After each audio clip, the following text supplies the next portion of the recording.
Bonjour à tous et bienvenue sur notre chaîne. Aujourd'hui, nous allons explorer l'univers et répondre à une question fascinante, jusqu'où peut-on voir dans l'espace? Cette question est intrigante car elle nous pousse à réfléchir sur les limites de l'observation humaine et sur la façon dont nous percevons notre univers. Dans cette vidéo, nous allons découvrir la réponse à cette question et nous plonger dans les merveilles de l'espace. Vous ne voulez pas manquer ça? Alors restez avec nous jusqu'à la fin de la vidéo et n'oubliez pas de vous abonner à notre chaîne, de liker la vidéo et de laisser des commentaires pour nous faire part de vos impressions. Salut à tous les amateurs d'astronomie. Si vous vous êtes déjà demandé jusqu'où nous pouvons voir dans l'espace, vous êtes au bon endroit. Les astronomes ont cherché à répondre à cette question depuis des siècles, et les réponses qu'ils ont trouvées sont fascinantes.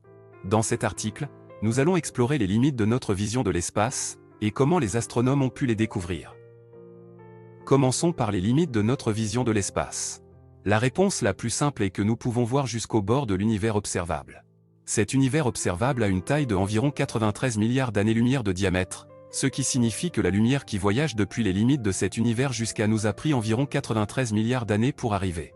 Cela signifie également que, même si nous pouvions voyager à la vitesse de la lumière, nous ne pourrions jamais atteindre les limites de l'univers observable. Cependant, nous ne voyons pas tout ce qui se trouve dans l'univers observable. La lumière ne peut voyager qu'à une certaine vitesse, et elle met du temps à atteindre la Terre depuis des objets distants. Par conséquent, lorsque nous regardons des objets dans l'univers, nous les voyons tels qu'ils étaient lorsqu'ils ont émis la lumière que nous voyons.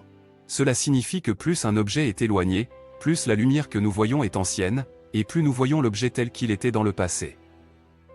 À mesure que nous regardons des objets de plus en plus éloignés, nous atteignons un point où la lumière que nous recevons est tellement ancienne que nous ne pouvons plus la voir. Cela signifie que nous avons une limite à notre vision de l'univers, nous ne pouvons pas voir au-delà de ce qu'on appelle le mur de la lumière cosmique de fond. Cette limite se situe à environ 380 000 ans après le Big Bang, ce qui signifie que nous ne pouvons pas voir les tout premiers instants de l'univers. Cependant, il y a un autre facteur qui limite notre vision de l'espace, la quantité de lumière que nous pouvons détecter. Nous ne pouvons pas voir les objets qui sont trop sombres pour être détectés avec nos télescopes, même s'ils sont techniquement dans notre champ de vision. Cela signifie que même si nous pouvions voir au-delà du mur de la lumière cosmique de fond, il est possible qu'il y ait des objets que nous ne pouvons pas détecter. Toutefois, les astronomes ont développé des techniques pour détecter des objets faiblement lumineux.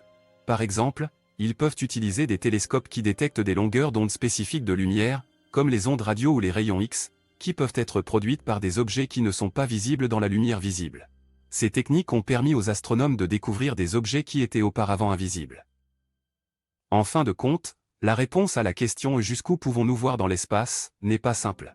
Nous avons des limites à notre vision de l'univers, en termes de distance et de quantité de lumière détectable. Cependant, les astronomes ont continué à développer des techniques pour étendre ces limites, et nous avons beaucoup à découvrir encore sur notre univers.